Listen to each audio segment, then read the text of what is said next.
I'm so glad to have Jae Yang from Tacen here with us today. Before we get into Tacen and what Tacen's all about, could you tell me a little bit about yourself? I majored in aerospace engineering and graduated from Georgia Tech. I worked in the field for 10 years, writing various software that's used in defense and training pilots. 2011, I came across the original white paper for Bitcoin.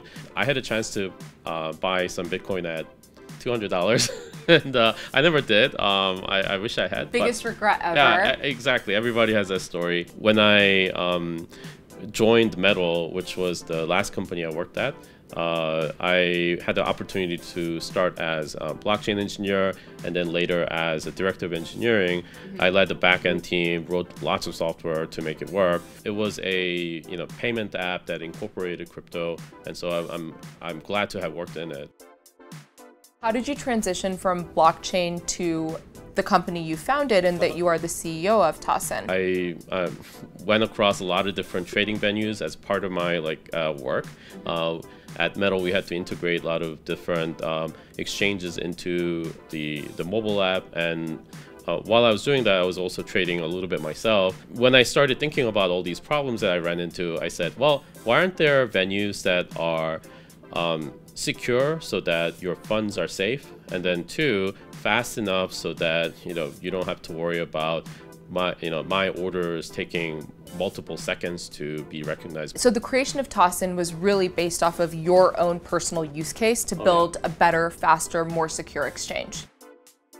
So I know Tacen is a little bit more than just an exchange now. I understand that Tacen is really a compliance-first suite of services within the regulated crypto space, right? Yeah, that's right. So to the best of my understanding, there's two main verticals within the Tacen business. The first is compliance, which is essentially a one-stop shop for all things related to launching a token. Yep. You can do everything from a white paper to token economics all the way to the actual launch.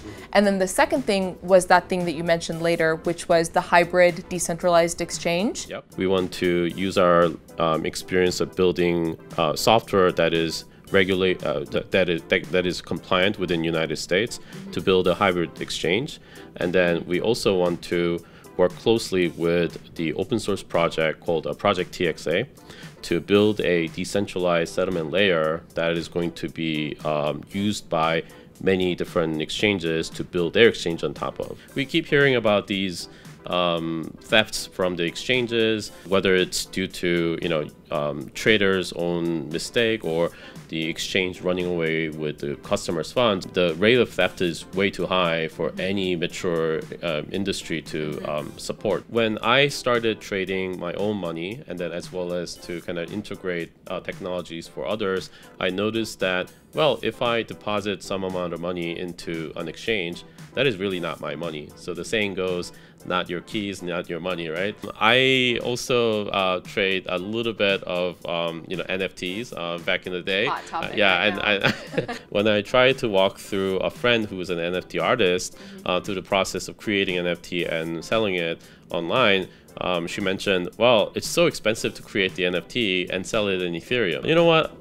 Wouldn't it be great if the artists and creators can create NFTs on chains that have very low fees and then sell it for whatever token that they want in different chains? People are very excited about the idea of purchasing and holding crypto. At least in the United States, we still have very free and open market where purchasers can purchase and hold just like any other property. So I think that the tailwind is just here. Thank you so much, Jae. It was a super interesting conversation. Really appreciate your time. Thank you for having me. Thank you.